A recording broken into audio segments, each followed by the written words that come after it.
maksudnya gini, kalau orang bisa mikir rasional harusnya itu jadi pertanyaan gitu, karena terakhir 2022 kalau nggak salah saya punya teman, ada teman yang agamanya inilah pecahan dari agama sebelum saya, agama yang saya yakinin sebelumnya, jadi ya Protestan lah. Protestan, Ya, susah betul. banget. Ya, Susah banget. takutnya ntar ini nih salah sangka nih.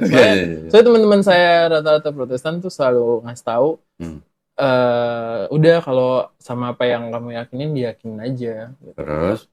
Sedangkan saya besar pakai logik. Kalau nggak masuk logika saya berarti konyol. Saya mikirnya kayak gitu kan. Sorry nih ya teman-teman, ntar kalau misalnya ada yang tersinggung. Ini pengalaman pribadi saya soalnya gitu kan. Terus Assalamualaikum warahmatullahi wabarakatuh. Halo guys, jumpa lagi bersama Mr. Donka. Tentunya di channel Mr. Donka. Nah, kali ini kita akan mendengar sebuah cerita tentang seorang pemuda, yang mana pemuda tersebut mencari dan menggali dan meneliti tentang Islam. Dan beliau bilang, satu agama kalau tidak logik itu bukan agama. Ya kan? Berarti, dan juga beliau bilang agama manusia itu adalah agama yang tidak logik, dan saya tidak menerima itu. Nah, untuk lengkapnya pembicaraan pemuda ini dengan seorang mu'alaf yang terkenal dan seorang ahli kristologi, tentunya di Kodonditan. Kalau gitu, yuk kita simak pembicaraannya. Pada siang hari ini saya kedatangan seorang tamu nih, seorang pemuda milenial katanya. Ya betul ya? Ya, namanya Steven ya, betul ya? Steven ini datang ke Studio Gramolab Jakarta menyatakan niatnya untuk masuk ke agama Islam, betul? Kembali ya dia. Oh, udah tahu dia. Belum dikasih tahu udah tahu nih. Udah tahu kembali gitu. Nah, jadi mungkin supaya tidak ditunda-tunda, kita bersahadat dulu. Boleh. Ya. Nanti kalau sudah sahadat baru kita ngobrol. Saya boleh ya? Boleh pinjam KTP-nya? Oh iya, ada di sana. Boleh diambilin dulu. Steven udah pernah ketemu saya belum? Belum. Belum ya? Baru kali ini ya? Baru kali ini. Berarti ini bukan settingan ya? Iya. Bukan begitu, Sep. Bukan begitu, Sep. Nanti disangkan settingan lagi katanya. Lagi booming. Lagi booming sih. Iya, biasalah ada yang begitu. Nggak apa-apa. Udah di viral kali ya, jadi lagi booming. Tahu nih. Dikit-dikit settingan. Namanya Steven Servasius. Iya. Ransingin. Ransingin ini marganya? Marga Manado. Oh, Manado. Apa dari Manado. Oke. Iya. Agama masih Katolik nih ya. Iya. Sep, baca Sep, bener nggak Sep? Katolik? Katolik betul. Betul ya? Iya. Nah, bukan settingan ya berarti. Oh no. Alhamdulillah, berarti sudah tidak ada yang menghalangi Steven untuk memeluk agama Islam ya. Kita berjabat tangan. Ikuti ya kata-kata saya. Asyhadu alla ilaha illallah wa asyhadu anna Muhammadan Rasulullah. Aku bersaksi tiada Tuhan selain Allah. Dan aku bersaksi Nabi Muhammad adalah utusan Allah. Alhamdulillah sah ya. Alhamdulillah. Kita dapat saudara baru. Saya mau peluk dulu saudara saya yang seiman ya. Mudah-mudahan istiqomah. Amin. Ya, mudah-mudahan kita semuanya dilindungi dari Allah Subhanahu wa taala. Amin ya. Nah, saya foto dulu KTP-nya. Ini nanti buat pembuatan sertifikat. Alhamdulillah. Jadi selamat saya ucapkan buat Steven. Mudah-mudahan kita semua istiqomah. Amin. Jangan lupa nanti doain kita teman-teman ya. Doain juga para penonton nih. Karena doanya Steven ini yang insya Allah dikabulkan nih, yang masih nol nih berarti nih. Alhamdulillah ya. Kita semuanya berdoa agar kita semuanya istiqomah, juga dilindungi dan dirahmati Allah Subhanahu wa taala ya. Nah, sekarang boleh nih kita ngobrol-ngobrol dikit ya. Boleh ya? Hah? udah jadi muslim. Boleh. Jadi sekarang gue boleh salamnya Assalamualaikum warahmatullahi wabarakatuh ya. Waduh, udah bisa jawab. Jadi sejak kapan kenal Islam? Kenal Islam udah lama karena kan saya tinggal tuh temennya semua muslim rata-rata. Oh, banyak teman Ya, muslim. walaupun dari SD sampai SMA tuh sekolahnya Katolik kan. Oke, di mana? Karena di Jakarta. Pamulang, daerah Pamulang. Oh, Pamulang. Karena pertimbangan pasti orang tua kan punya stereotip lah kalau sekolah negeri atau gimana, entah gimana ya nggak tahu kan. Oh. Pasti kayak gitu kalau misalnya mainnya nggak mayoritas agama yang sejenis, pasti kan ada stereotip. Jadi ya udahlah ikut aja karena kan masih kecil. Anak kecil kan nggak punya power ya, tinggal ikut aja udah. Terus waktu masih kecil juga ke gereja, ya udah ikut aja. Okay. Sampai 2003 tuh papa sama mama saya ke Manado, papa pulang lagi kan. Saya di sini sama oma, opa sama om saya. Ditinggal sama orang tuanya? Enggak, diajak. Cuman saya nggak mau karena mikirnya gini, kalau misalnya ntar ke Manado tuh punya teman baru lagi. Oh, oke. Ribet nih kayak gitu kan. Di sini temannya udah. Itu waktu itu umur berapa Stephen ya? 10 tahun deh. Oh, masih kecil. Masih 10 masih tahun. Kecil udah bisa milih temen ya? Iya, mikirnya kayak gitu kan. Terus ya mikirnya cuma main doang kan waktu masih kecil. Terus ya udahlah. Akhirnya saya ditinggal di sini sama oma sama opa. Orang tua ke Manado. Terus sampai 2005 tuh oma kan meninggal. Jadi 2 tahun setelah papa mau pergi, oma meninggal. Nah itu saya masih sering ikut ke gereja tuh sama oma. Oke. Ya masih, cuman ya ikut aja, kan nggak ngerti apa yang di ini. Ngerti tata liturginya tapi nggak ngerti maknanya. Jadi kayak ibaratnya kalau orang sholat nggak memaknai ya asal gerakan sama nyebut aja kan. Sampai usia berapa itu? Sampai 2000, pokoknya oma meninggal tuh baru hidup saya baru mikir kayak, emang perlu pakai agama ya hidup ya? Iya kan, itu pasti harus, maksudnya gini, kalau orang bisa mikir rasional harusnya itu jadi pertanyaan gitu. Karena terakhir 2022 kalau nggak salah saya punya teman, ada teman yang agamanya inilah pecahan dari agama sebelum agama yang saya yakinin sebelumnya, jadi ya Protestan lah. Protestan, ya, susah banget. Takutnya ntar ini nih salah sangka nih.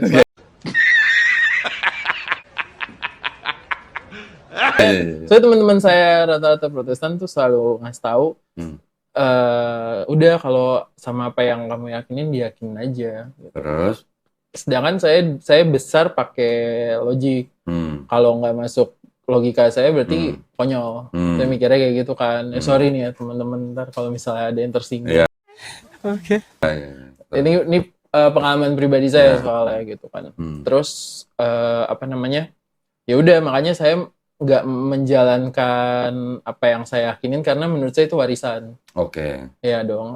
Harusnya kita bisa milih apa yang mau kita yakinin, ya kan. Cuman kan nggak kayak gitu, apalagi kalau di Indonesia kan kenyataannya kan. Ya udah dari lahir agamanya Muslim, terlepas dia belajar ya Muslimnya bener apa enggak, Islamnya bener apa enggak. Ya udah jalanin aja sampai meninggal. Kan nggak bisa kayak gitu. Sama apa yang kita peluk harus bisa kita bertanggungjawabkan. Menurut saya sih gitu ya, saya pribadi. Ya udah sampai ada satu tulisan, cuma saya mikirnya gini, nggak ada urgensinya juga saya harus, misal saya belajar sama agama apapun dan harus pindah, nggak ada urgensinya. Jadi kalau misalnya ntar saya di agama Katolik dan terlepas agama Katolik benar atau salah, kalau nggak ada urgensinya ya udahlah. Maksudnya gimana nggak ada urgensinya? Urgensi untuk memilih keyakinan yang benar. Atau juga kan kita nggak ada yang tahu hari akhir gimana kan, buat bener apa salahnya, semua juga masih dalam tanda kutip bertaruh kan sama apa yang diyakinin masing-masing gitu. Jadi kalau misalnya orang yang meluk agama Katolik, orang yang meluk agama Islam, atau orang yang meluk agama Yahudi kan juga belum tentu tahu tuh agama yang diyakinin benar apa enggak. Kalau nggak ditelusurin kan, kalau nggak dipelajarin kan. Nah waktu itu Stephen nggak telusurin Katolik? Waktu itu belum. Nah terus sampai akhirnya saya nelusurin tuh, oh ternyata kerabatnya Katolik ini ada apa? Yahudi, ada Islam. Kalau Islam udah relevan lah. Awalnya saya mikirnya masih kerabat, masih relevan lah karena teman-teman saya dari kecil kan banyak kan Muslim kan. Mereka ngaji, saya ajak main, ya kan malah nggak ngaji teman-teman saya tuh. Terus ya udah mereka sholat, saya ngeliat kayak gitu, masuk masjid gimana kayak gitu. Masih kecil kan belum ngerti kan, masih SD tuh. Terus ya udah ada satu momen tuh. Ada satu tulisan saya lupa di mana di blog blogspot gitu tahun 2014. Di situ dibilang kalau kebetulan yang nulis nih Islam, dia Muslim kan. Dia bilang dia sama juga tuh kayak saya waktu itu mempertanyakan apa yang diyakinin. Cuman bedanya dia satu kata tuh yang buat saya mikir kan. Gue tuh sholat nyembah sama yang bentuknya nggak kelihatan. Menurut gue Tuhan, kalau dia bilang gitu, Tuhan tuh absolut kayak gitu. Terus saya mikir, oh iya kok saya bisa dibentuk ya? Ya walaupun di Bible emang ditulis kan, diciptakan berdasarkan bentuk dan rupa. Tapi kan harus bisa dipertanggungjawabkan juga asal tulisannya kan, saya mikir gitu. Kejadian 1:26. Iya, tapi yang saya lihat di zaman nabi-nabi, kalau Tuhan atau Allah mau nampakin diri tuh bentuknya kan nggak serta-merta manusia kok Doni. Pasti beda-beda kan, entah didapin, entah apa kalau dari Bible. Nah, berarti kan harusnya di Bible ya. Harusnya berarti kan nggak berbentuk, saya mikir ya. Kenapa bisa jadi ada bentukannya nih? Walaupun diciptakan berdasarkan, tapi kan bukan berarti bentuknya kayak gitu. Maksudnya Stephen, gimana ceritanya bisa jadi manusia gitu? Ya, itu cuman kan, sorry ini sekali lagi pengalaman pribadi saya. Jangan ini. Jadi ntar takutnya kan banyak. Nggak, pokoknya selama ada tertulis di dalam kitab mereka, ya kita nggak apa-apa ngomong karena di dalam kitab itu bisa ada dipertanggungjawabkan lah ya. Nggak apa-apa. Nah, terus dari situ saya mulai kayaknya harus nyari tahu nih. Mulailah ngobrol-ngobrol sama teman-teman saya yang Buddha, yang Hindu. Kalau di agama lu masuk gimana atau ada yang namanya surga neraka atau hari akhir gimana, semua masih diomongin. Sampai di titik udah kayaknya menurut saya paling benar nih Samawi deh, udah 3 agama ini Abrahamik lah. Ya kan, tapi harus dipelajarin dulu nih salah satu ini kerjaan rumah lagi nih saya mikir kan. Sebenarnya kalau mau hidupnya santai aja sih ya udah yakinin apa yang kita yakinin aja dari awal dari warisannya. Cuman saya kan nggak bisa ya, saya harus mikir logik ya. Kalau nggak masuk akal berarti nggak. Ya walaupun banyak teman saya bilang nggak, agama nggak bisa dicocok logi sama akal, nggak bisa dijawab. Nggak. Saya bilang semua pertanyaan tuh ada jawabannya. Cuma pertanyaannya kapan dijawabnya. Ada yang emang menurut saya sih, ada yang mungkin Allah tuh nyimpennya pas di hari akhir, pas kita udah meninggal baru bisa kejawab. Jadi nggak ada pertanyaan yang nggak bisa dijawab. Kalau nggak buat apa diciptain ya kan. Nah yaudah sampai saya nyari tahu mulai dari Yahudi dulu ya kan. Cuman saya ngerasa kayaknya bukan deh. Soalnya udah ditutup nih. Harusnya nggak ada di sini. Cuman yang mereka yakinin kan Tuhannya bakal datang dari mereka nih, berarti utusannya. Di terakhir ya. Saya mikir harus bangsa Israel ya pokoknya. Harus bangsa Israel, nggak deh. Saya mikir kayaknya nggak mungkin dikasih spesifik itu sih. Maksudnya berarti kan Allah tuh milih-milih dong penciptanya. Ya maksudnya kalau memang keselamatan cuman harus dari Bani Israel, terus gimana nasib bangsa lain? Iya, nggak mungkin kayak gitu kan. Terus sampai saya mikir kenapa dipecah-pecah kayak gini ya, sampai saya belajar sampai ada Menara Babel, orang dipecah-pecah berdasarkan agama, bahasanya semua. Oh mungkin kita pecah gara-gara ini. Sampai saya punya konsep ini kayak agama bikinan manusia deh. What? Iya udah pasti harusnya Tuhan yang satu walaupun penyebutannya beda-beda, tapi fix ini bikinan manusia sih. Saya masih yakinin waktu itu kan. Terus ya udah kalau di Protestan teman saya ngajak ke gereja Protestan, saya bilang itu udah nggak mungkin. Saya bilang itu. Gimana ceritanya nggak mungkin? Saya udah pasti saya blok. Ini gue penasaran nih, nggak mungkinnya kenapa nih? Iya karena menurut saya kalau emang agama Samawi itu pecah jadi Yahudi. Satu lagi kita nyebutnya Kristen menurut saya ya Katolik, nggak ada Kristen lain-lain, udah Katolik. Nah kalau di satu lagi Islam, penyempurnaan dari sebelum-sebelumnya. Nah makanya saya bilang kalau misalnya saya harus berpindah dari Katolik ke Protestan, saya mending nggak punya agama aja. Karena udah pasti dari awal salah, sorry ya sekali lagi saya bilang kayak gitu karena kalau misalnya ditarik asal usul agamanya semua kan kayak apa Yahudi bisa ditarik asalnya dari Nabi Musa. Nabi Musa juga nurunin berdasarkan Taurat kan. Kalau kita ngomong Katolik misalnya ditarik dari Yesus. Yesus juga walaupun Yesus nggak bilang lu ikutin ajaran gue ya. Semua nih harus nulisin ini. Tapi kan udah ketarik satu nih. Kalau Protestan beda, dari ada satu Martin Luther yang bikin dalil, wah ini ngaco nih kitab nih sama pastor-pastor bertindak seenaknya nih waktu itu. Sampai akhirnya pecah-pecah lagi deh tuh Protestannya. Makanya saya bilang itu udah pasti dari manusia, udah nggak mungkin saya masuk ke situ. Saya bilang kayak gitu kan. Ya terserah sih teman-teman saya yang Protestan waktu itu sakit hati apa enggak. Cuman menurut saya agama harusnya nggak dari manusia. Oh ini peneliti berarti ini sebenarnya? Saya nyari tahu. Soalnya kalau nggak masuk akal saya nggak mau Pak Dondi. Oke. Sampai ada teman saya bilang di Al-Quran tuh semuanya ada. Enggak lah, nggak mungkin lah saya bilang. Terus teman saya bilang dari sperma semua itu dijelasin di Al-Quran. Terus ada penemuan yang ibaratnya baru ditemuin beberapa abad sebelumnya, misalnya apapun itu udah ada di Al-Quran. Al-Quran kan bikin manusia, saya bilang gitu. Sama kan kayak kitab-kitab, enggak lah itu turun dari Allah, ngasih wahyu lewat Nabi Muhammad, kayak gitu kan. Terus masa sih saya mikir kayak gitu kan, kayaknya saya mau dicocokin akalnya mau biar masuk nih akalnya gimana. Terus sampai saya nyari review lah, emang benar ya kayak penemuan-penemuan apa yang udah ada di Al-Quran padahal belum ditemuin sama peneliti. Oh iya nih, banyak hal-hal make sense lah, kayak kenapa minum harus jongkok atau harus duduk. Itu kan nggak dijelasin di kitab-kitab apapun. Kalau di sini dijelasin kan. Saya mikir itu kalau dicocokin sama kesehatan ya emang ada medisnya. Wajib masuk Eko. Iya gitu.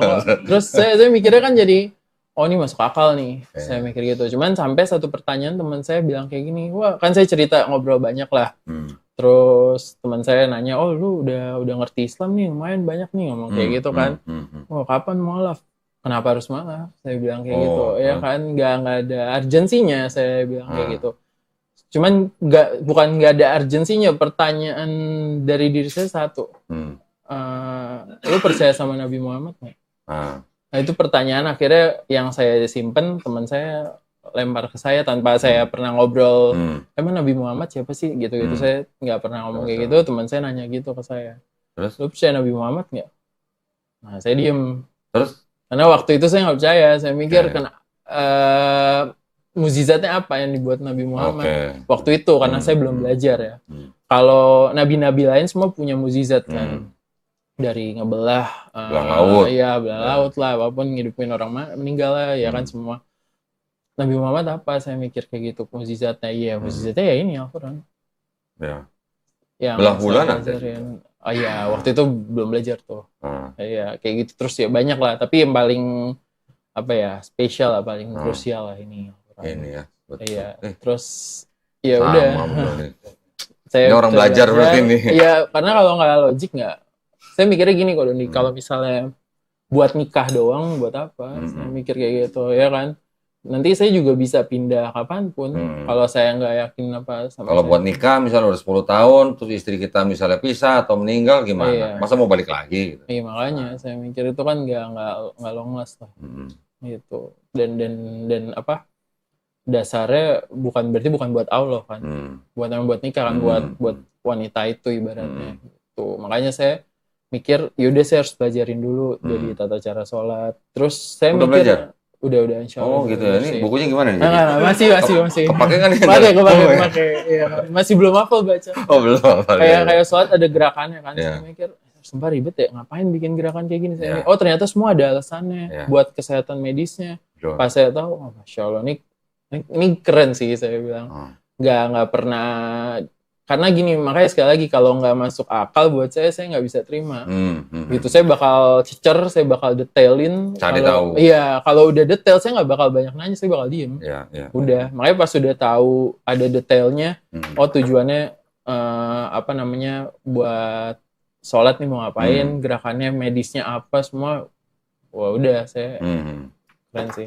Wah, jadi banyak dong berarti yang udah dipelajarin dong. Enggak lah, belum. Kisah kehidupan Nabi Muhammad sendiri udah belum detail. Masya Allah. Wah, berarti istilahnya ini mencari atau menemukan Islamnya dengan penelitian dong berarti ya? Iya, bisa dibilang ya, walaupun gitu. penelitian otodidak atau sendiri. Ya riset kecil-kecilan. Kecil-kecilan. Tapi artinya dari dalam Quran ini kita sudah bisa menemukan bahwa ini nggak mungkin karangan manusia. Iya. Setuju kan? Setuju. Ya kalau mau diduplikat manusia sih ya wawalam ya, tapi sih saya rasa sih nggak bisa sih.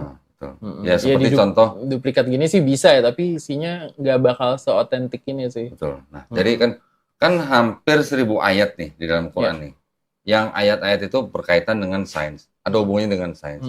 Dan itu sudah terbukti benar gitu pada zaman sekarang. Nah, pada zaman itu bagaimana mungkin ceritanya seorang nabi yang tidak pandai baca tulis kok bisa mengatakan hal-hal seperti itu? Yang orang pada zaman itu sendiri pun mungkin nggak tahu maksudnya apa gitu. Ya pasti zaman dulu penolakannya ada pasti. Ya, dibilang orang gila iya. Ya pasti, karena mungkin misalnya kalau disebutkan di Quran surat Al-Hadid misalnya ayat 25 misalnya. Kami menurunkan besi supaya bermanfaat bagi manusia. Gimana ceritanya orang zaman dulu bisa menerima gitu ya? Buat apa? Ya. Apa maksudnya besi turun gitu? Turun dari mana gitu mungkin ya? Turun dari langit atau bagaimana? Ternyata dengan ilmu pengetahuan sekarang terbukti besi memang turun dari langit. Dari melalui benda-benda langit yang jatuh ke bumi ketika bumi itu baru terbentuk gitu. NASA aja bisa bilang begitu. Nah, bagaimana ceritanya seorang nabi yang ummi katanya bisa ngomong begitu coba. Nah, kita zaman sekarang kan hidupnya di zaman sains. Kita manusia zaman sekarang mengikuti hukum sains. Contohlah hukum gravitasi. Siapa yang bisa menolak? Siapa yang bisa bantah kan? Memang ada gravitasi kan? Benar. Nah, begitu juga apa yang dikatakan di dalam Quran ternyata 1500 tahun yang lalu kok bisa terkonfirmasi oleh sains zaman sekarang. Contoh lagi lah, misalnya ini mungkin bukan di Quran. Nabi Muhammad SAW bisa mengatakan bahwa sendi manusia jumlahnya berapa? 360 ya kalau nggak salah ya? Dari mana? 360 ya? 360 kan? Sendi kan? Dari mana ceritanya seorang nabi? Apakah dia seorang spesialis tulang manusia? Apa dia pernah ngitung gitu? Sendi-sendi manusia? Dari mana Nabi Muhammad SAW bisa tahu kalau sendi manusia jumlahnya segitu? Dibedah juga enggak kan? Nggak tahu, maksudnya dia tahu dari mana? Alat-alat belum ada. Di Quran nanti dikatakan juga gunung sebagai pasak. Bagaimana? Ada alat sonarnya? Nggak ada. Di dalam lautan nanti ada sungai, ada api. Gimana? Apakah Nabi Muhammad SAW pernah menyelam ke dalam laut? Kan nggak pernah juga. Belum ada alat scuba gitu. Nanti apa namanya juga dikatakan bahwa orang dadanya sesak dan sempit seperti mendaki langit. Apakah Nabi Muhammad SAW pernah ke Gunung Everest gitu?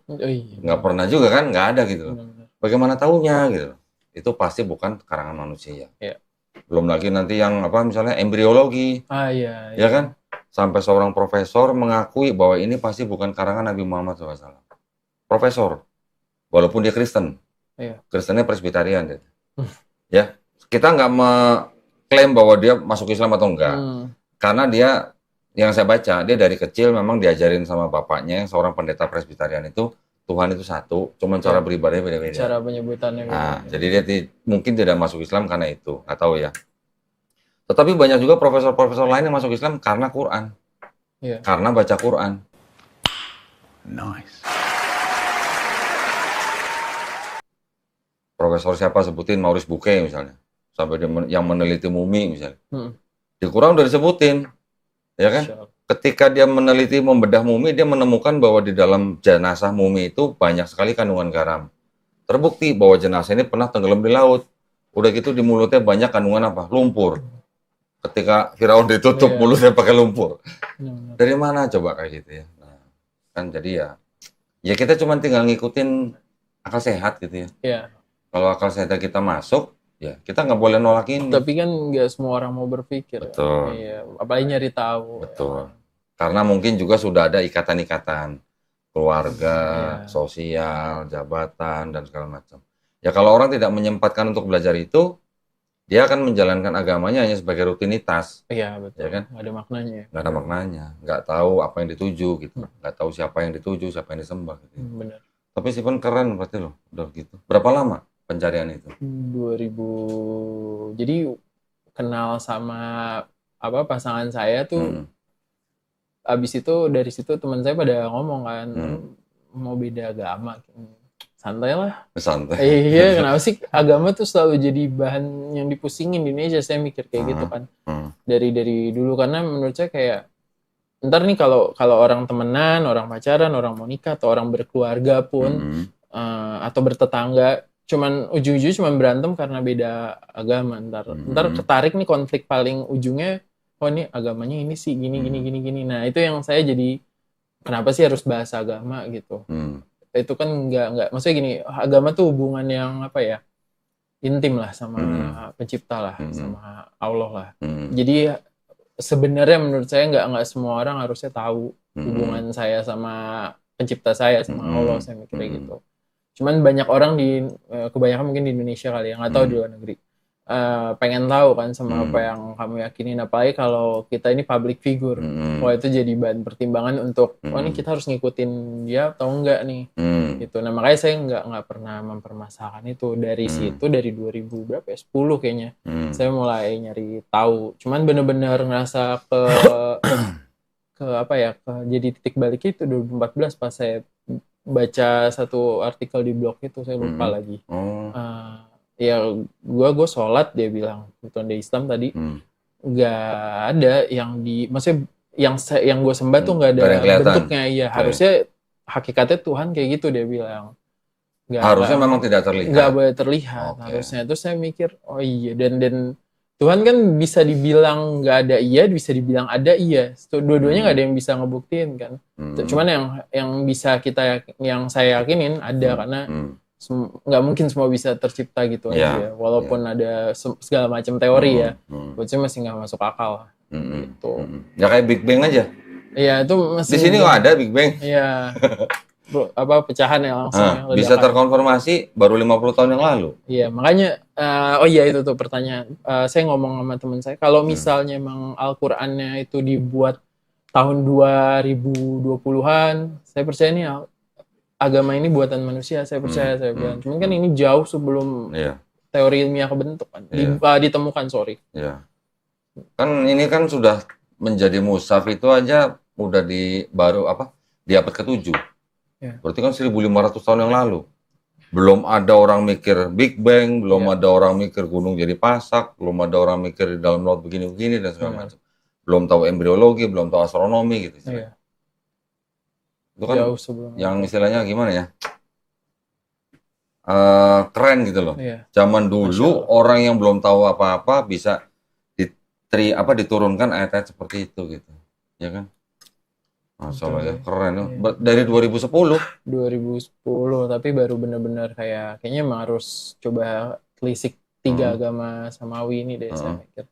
Itu 2014. Lama bener nunggunya sampai sekarang?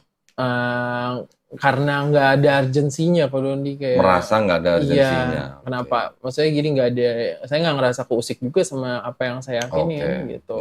Terus teman-teman saya kan saya nggak pernah nunjukin kalau misalnya saya ke gereja atau saya apapun, saya nggak pernah nunjukin kan. Yang mereka tahu kan, wah ini nggak beragama nih, ateis. Tapi selama dari 2014 sampai sekarang ini percaya ada Tuhan? Dari saya lahir sampai sekarang saya percaya ada Tuhan. Ya. Saya nggak pernah ngerasa ateis. Tapi dari 2014 sampai sekarang ini berarti tidak percaya dengan agama? Saya percaya agama, tapi saya masih nanya, ini siapa yang buat?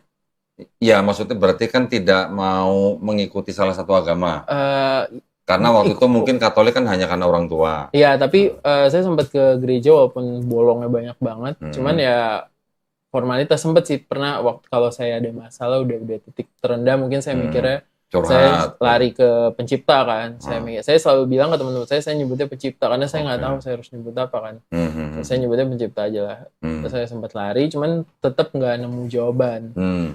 Cuma pernah nih waktu saya deket sama pasangan saya, waktu baru-baru deket lagi tuh, udah lama. Terus ada satu momen saya tidur, saya mimpi ada yang nanya mau serius nggak. Jadi kayak sosok kakek gitu. Nanya mau serius. Kakeknya nih. Dia. Nggak tahu deh ya. Ditanya mau serius nggak. Saya bilang saya mau serius. Nggak mau main-main lagi. Pas saya bangun lagi azan subuh. Waduh. Makanya saya kaget, waduh ini kebetulan kali ya, saya mikirnya. Terus emang abis itu setiap saya ada masalah, saya cuma dalam hati, saya kan nggak pernah cerita, jarang Mbak, saya cerita masalah ke siapapun kan. Kalau udah ke pojok banget, saya cuma dalam hati teriak-teriak, ya Allah tolong dong ya Allah, tolong dong ya Allah, tolong dong. Pasti insya Allah selalu ada jalan keluarnya. Dan udah hari akhir pun udah tinggal beberapa jam lagi, apapun itu masalahnya. Saya selalu ketemu lah jalan keluar. Gitu. Makanya saya bilang, Masya Allah.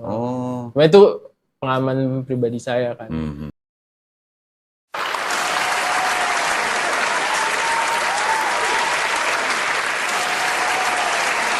Dari situ saya emang harus belajar ini. Makanya waktu itu saya sempat mau minjem Al-Quran kan sama pasangan saya. Terus ya udah nih baca aja. Saya juga salah sih waktu, saya nggak tahu ternyata kalau mau baca Al-Quran harus wudu dulu ya. Gitu. Cuman ya udah, abis itu saya baru belajar wudu dulu, baru baca Udah bisa baca Quran berarti sekarang? Nggak baca Al-Quran terjemahan. Oh, terjemahan. Iya. Tapi ya ini juga ya, maksudnya luar biasa juga ya. Pencarian dari Stephen ini bukan yang cuma setahun 2 tahun berarti ya. Iya. Mungkin bisa dikatakan bukan pencarian yang bagaimana, yang akademis, tapi pengamatan gitu lah ya. Iya, Bisa terus disebutkan saya gitu ya. cocok logi sama cara berpikir saya. Oke. Masuk gitu Ini ceritanya. masuk analoginya masuk atau enggak nih? Kira gitu. Kalau enggak gitu. Urusan di sekitar saya, misalnya kayak, wah ini nggak bisa nih ini. Saya bilang kalau saya selalu bilang ke teman-teman saya kalau ngobrol sama teman-teman yang Protestan untuk tukar pikiran atau kalau Doni kan mungkin debat ya. Kalau saya tukar pikiran lah, lebih make sense argumen lah. Iya, gitu. tukar argumen lah ya. Terus saya berani. Cuman untuk teman-teman saya yang entah Yahudi, entah teman-teman saya Muslim, saya masih takut nih karena saya nggak menguasai apa yang mereka nguasain. Kalau di Katolik saya nguasain, saya mikir gitu. Saya bisa ngobrol lah kayak gitu. Kan lama berarti kan jadi Katolik. Iya. Berarti kan paham dengan dogma dan doktrin Katolik kan paham pasti. Iya, Pak. Tahu lah. Tahu. Nah, terus bagaimana dengan sosok Yesusnya itu gimana? Nah, itu Sejak kapan meninggalkan iman bahwa Yesus itu ini nggak bisa disebut sebagai Tuhan gitu? Ninggalin sih. Saya nggak gini. Nah, ini agak bahaya sih. Cuma saya ngerasa saya ngejalanin apa yang saya yakinin tuh buat formalitas. Kan dari masih kecil sampai saya bisa mikir. Pas saya bisa mikir, saya baru tahu ya harusnya Tuhan nggak berbentuk. Nah di situ saya mulai mempertanyakan. Nah di situ saya nyari tahu. Setelah Anda tersentak dengan yang blok tadi, ya Tuhan kan nggak boleh berbentuk gitu. Mestinya. Nah ketika itu berarti kan hubungannya kan langsung dengan Yesus nih. Iya. Karena itu langsung jadi bahan pertanyaan saya. Nah iya maksud saya kan gitu. Kan. Nah setelah akhirnya memutuskan atau berani menyimpulkan bahwa Yesus nggak mungkin Tuhan, itu kapan? Belum lama atau sudah lama? Belum lama ini sih. Belum lama ini. Iya, pas saya mulai telusurin lebih dalam. Berarti dari semenjak baca blog itu berarti juga sudah ada pergulatan. Udah panjang. Cuman nggak langsung. Sampai udah nggak usah gereja lah. Saya mikir kayak gitu, iya. Nggak belum pasti juga kan sama yang saya yakinin ini benar apa enggak. Kalau misalnya dibilang udah percaya aja benar, ya semua juga bisa kayak gitu kan. Tapi mempelajari ulang sejarah Kristennya nggak atau Katoliknya? Saya belajar. Tahu. Makanya kenapa saya berani berargumen sama teman saya yang Protestan kalau misalnya udah ikut ke gereja dulu aja di Protestan mungkin nggak seketat Katolik. Karena saya belajar. Nggak. Kalau udah pecahannya dari manusia udah pasti udah ngaco deh. Saya mikirnya gitu. Ini menurut saya sekali lagi. Tapi kalau misalnya teman-teman mau ngeyakinin, yang penting diimanin aja ya terserah nggak apa-apa. Cuman kalau saya kan harus bisa masuk akal dan bisa dipertanggungjawabkan. Loh, kita gini konteksnya. Agama itu tidak harus menjadi pemecah bangsa atau pemecah keluarga loh ya. Ya. Tidak harus begitu. Maksudnya agama itu kan hak asasi dari setiap manusia. Ya kan? Manusia yang beragama kan dia diberikan hak yang penuh untuk memilih dan menjalankan agamanya masing-masing. Bukan berarti karena agamanya beda terus kita harus bermusuhan. Tidak. Cuman kalau orang berbeda keyakinan terus mau menikah, hidup dalam satu rumah, kira-kira gimana? Mungkin bisa. Bisa, betul. Ya, tapi, berapa lama gitu. Bagaimana nanti juga dengan anak-anaknya gitu kan. Anak kan juga pasti bingung ikut emak atau ikut bapak nih. Ya walaupun memang ada yang jangka panjang rukun dan sampai meninggal masih bisa pisah keyakinan kayak gitu. Cuman ya itu mereka lah. Kalau saya kan nggak mau saya mikirnya. Betul. Maka itu negara juga melarang pernikahan beragama. Kan ada Undang-Undang Nomor 174. Bahkan setiap agama yang diakui di Indonesia, 6 agama, semuanya melarang. Iya. Ya. Betul. Kalau berdasarkan kitab Kristen, kalau berdasarkan dan juga berdasarkan tafsir kitab Kristen, dilarang. Jangankan menikah, berteman aja nggak boleh.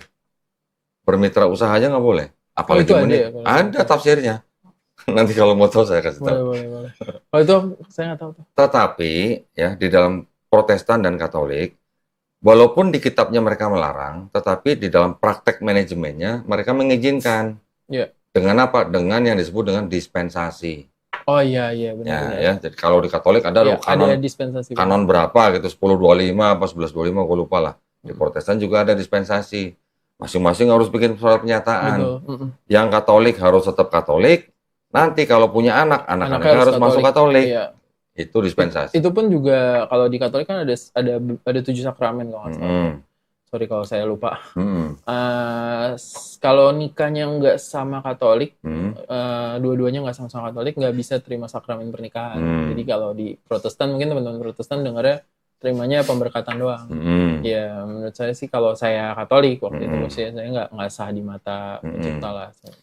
Atau mau kita buka aja ayatnya, biar buat edukasi juga. Boleh. Ya, biar tahu nih.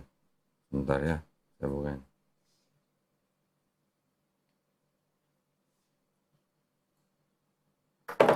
Tuh, ayat itu udah ada nih, 2 Korintus 6:14. Kita langsung buka ayatnya, buka tafsirnya. 2 Korintus 6:14.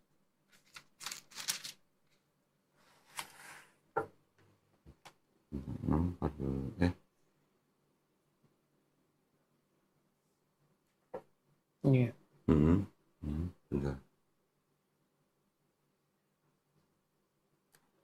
Udah nggak sih? 2 Korintus. Oh, sorry. 14 sampai 16.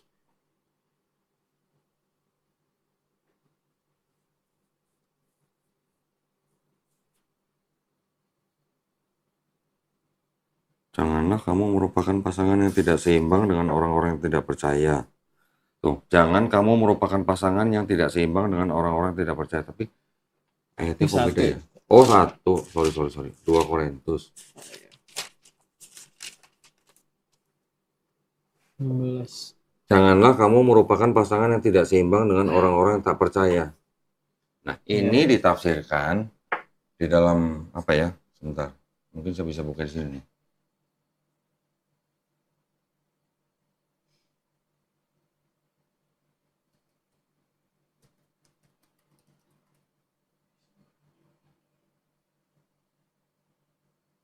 Dua Korintus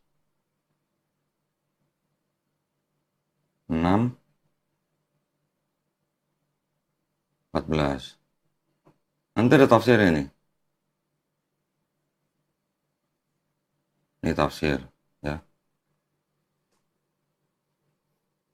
Tafsirnya yang ini sebentar.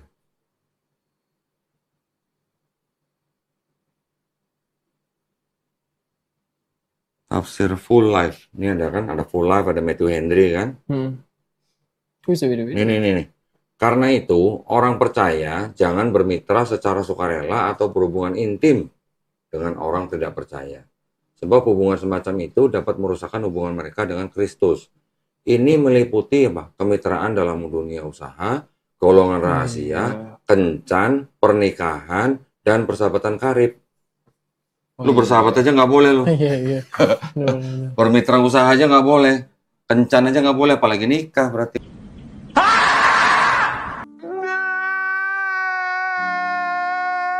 Kan? Padahal sih harusnya kan nggak gitu ya logiknya. Gimana coba? Masa orang di beda-bedain? Masa orang nggak boleh berteman? Iya. Loh, kalau kita di Islam berteman sama siapa aja kan boleh. Iya. Kita bermuamalah dengan siapa aja boleh. Betul.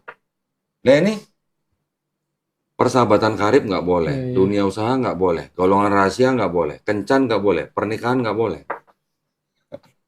Berarti kalau baca tafsir begini, berarti orang Kristen kan nggak boleh berteman dengan orang selain Kristen, betul kan? Nggak boleh berdagang dengan selain orang Kristen. Iya. Benar. Ini saya cuma bacain loh ya. Iya. Ini bukan tafsiran saya loh. Ini tafsiran Full Life nih, 2 Korintus 6:14. Oke? Kalau gereja melakukan beda dengan ini, itu adalah manajemen gereja. Berarti kan nggak ngikutin ini. Iya, nggak tahu sih, tapi saya pernah dengar beberapa dari teman-teman saya yang Katolik sama yang Protestan, gereja tuh berevolusi lah, menyesuaikan dengan perkembangan zaman kayak gitu. Ya udah, saya kan nggak mau memperdebatkan kan, ya udah. Mengikuti perkembangan zaman. Iya gitu. Cuman kalau ya gitulah ya. Ya gitulah. Oke lah, kita udah sama-sama tahu lah. Saya juga berdebat lagi, nggak mau saya. Saya nggak mau ganggu keharmonisan. Tujuan saya ngomong begini kan memang masih banyak ya, ada orang bisa melakukan pernikahan beda agama, berarti melanggar undang-undang negara Indonesia, juga melanggar agamanya sendiri. Karena ke-6 agama di Indonesia itu semuanya melarang. Berdasarkan ini loh. Iya. Tapi kalau masih ada yang melakukan, berarti kan tidak ngikutin gitu ya. Ya mudah-mudahan aja kita sih bukannya kita mau ngatur kehidupan orang, bukan. Tapi kan aturan sudah dibuat. Nah, ya. Ya kan? Di kitab suci juga sudah dilarang. Tapi kan masih bisa dilakukan, berarti kan mereka tidak menghargai kitab suci, tidak menghargai undang-undang. Iya, benar. Tapi keren lah lu, Stephen, benar. Masih muda, pengetahuannya udah bagus ya. Belum. Ya, Masih belajar. sebagai dasar maksudnya. Nanti bisa dikembangin lagi, bisa didalamin lagi. Maksud saya bisa dipelajarin lagi sejarah agama-agama. Jadi kita masuk atau memilih agama tertentu, kita jangan hanya dengan nafsu, hanya dengan ikut-ikutan, tapi kalau bisa kita dengan ilmu gitu.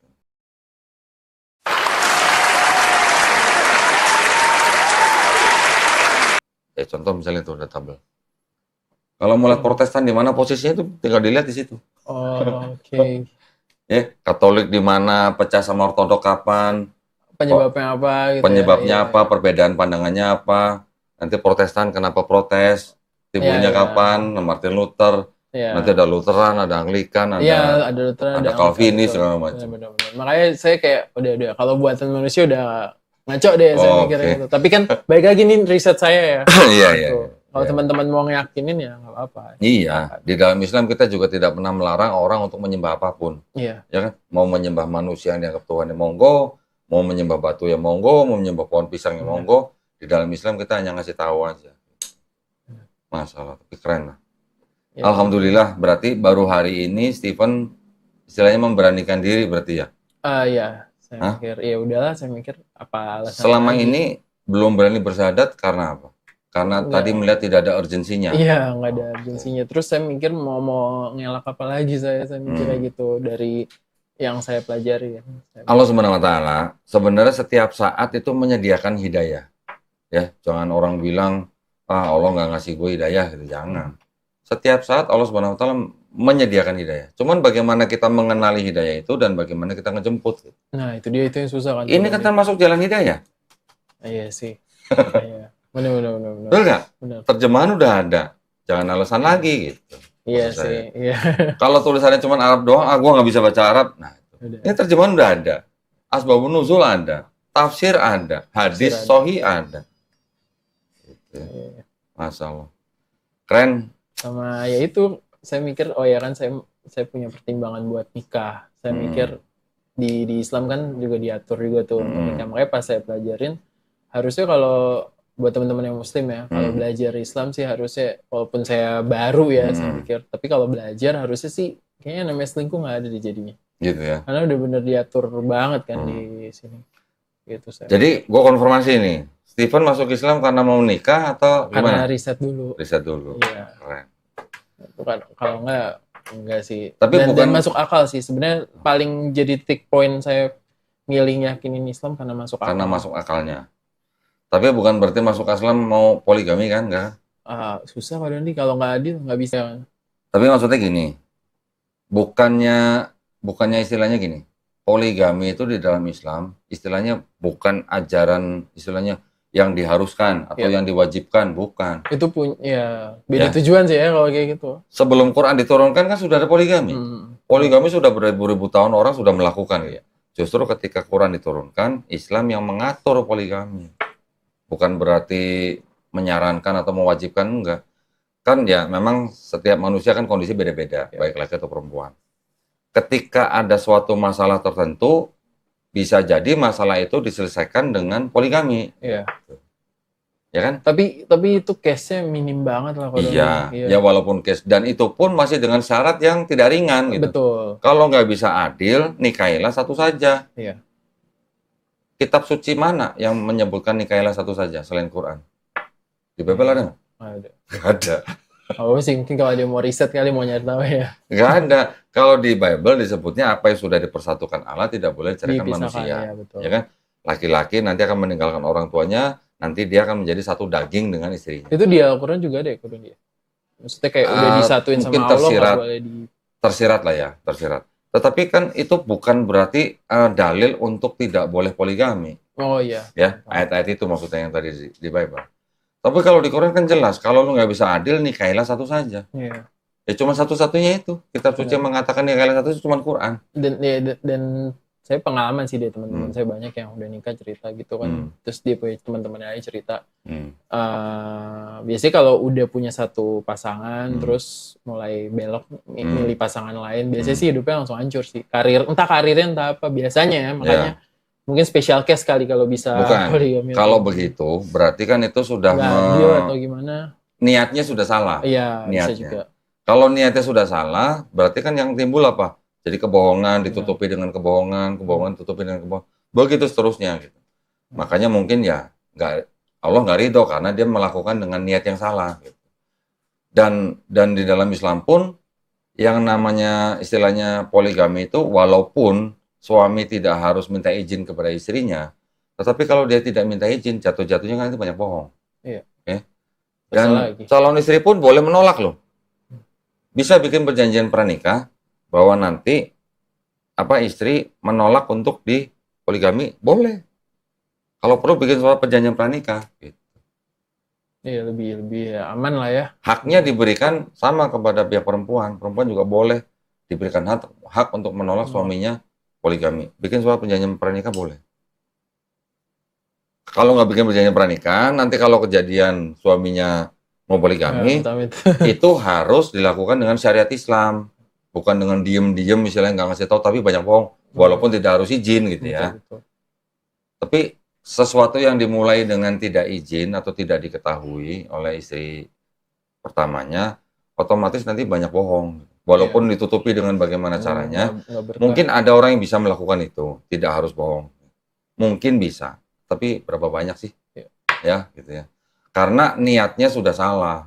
Tapi kalau niatnya benar dilakukan lillahi ta'ala, insya Allah itu bisa menjadi solusi dari beberapa kasus. Gitu. Jadi poligami di dalam Islam itu solusi, bukan kewajiban. Itu yang kadang-kadang masih disalahpahami orang gitu ya. Alhamdulillah mungkin cukup ya, Stephen ya. Terima kasih banyak nih ceritanya nih. Mudah-mudahan bermanfaat juga buat yang nonton nih, karena cerita-cerita seperti ini nih mungkin setiap mualaf kan berbeda-beda. Tetapi bisa jadi itu menjadi manfaat buat orang tertentu, nanti cerita yang begini buat bermanfaat buat orang tertentu juga gitu ya. Nah, sekarang boleh nggak Stephen kasih pesan nih buat penonton kita nih, baik yang muslim maupun yang belum muslim gitu. Gue bilangnya belum muslim ya, karena suatu saat nanti itu bisa jadi muslim kan kita nggak tahu ya. Silakan. Apa ya pesannya? Apa dong pesannya? Sholat gitu misalnya. Sholat mesti panggilan hati kan. Kalau cuma sekedar sholat doang cuma deh. Sholat emang panggilan hati? Harus, maksudnya emang itu kewajiban, tapi kan banyak orang ngejalaninnya kosong, nggak ada maknanya, ya kan? Ya itu berarti harus benerin dong. Iya, harusnya kan. Ya, silakan monggo apa pesan yang buat teman-teman. Kan selama ini sudah banyak teman yang muslim, juga masih banyak teman yang belum muslim. Nah, apa yang sudah dibicarakan selama ini, mungkin yang perlu disampaikan?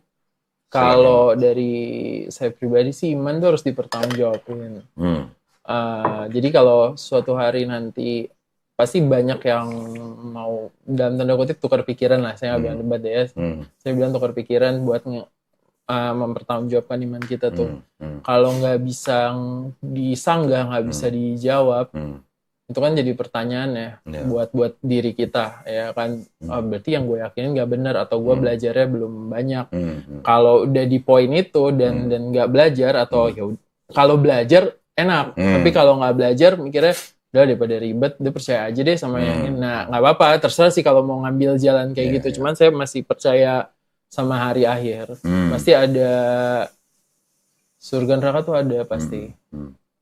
Makanya kalau mau masuk surga ya belajar lah sama apa yang diyakinin. Berarti pesannya nih cari jalan kebenaran. Berarti pesannya dia nih buat yang muslim sama yang non muslim sekaligus nih berarti. Alhamdulillah. Baik kalau gitu sekali lagi terima kasih ya buat Stephen. Mudah-mudahan istiqomah dan mudah-mudahan kita semua nih husnul khotimah ya. Buat para pemirsa terima kasih banyak atas perhatiannya, mudah-mudahan bermanfaat ya. Dan juga buat para pemirsa yang ingin membantu perjuangan dakwah kami dipersilakan bisa mengirimkan ke BSI dengan nomor rekening 111 8899 atas nama YPM Atawi Jakarta dan bisa mengkonfirmasikan ke nomor handphone 0813 9883 7007. Barakallahu fikum. Semoga partisipasi para pemirsa diterima di sisi Allah Subhanahu wa taala sebagai amal jariah ya. Amin ya rabbal alamin. Baik, kita pamit undur diri ya. Akhir kata, wabillahi taufiq wal hidayah. Wassalamualaikum warahmatullahi wabarakatuh. Terima kasih banyak dan selamat ya, Steven ya.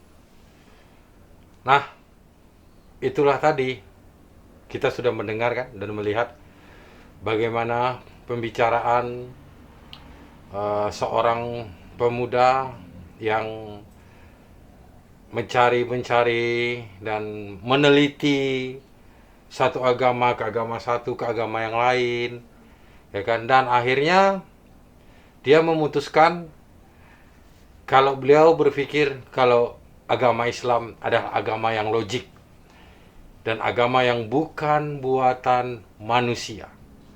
Jadi beliau login masuk agama Islam. Untuk itu saya Mr. Donka mengucapkan Assalamualaikum warahmatullahi wabarakatuh. Kita jumpa lagi di video-video selanjutnya yang tidak kalah menariknya.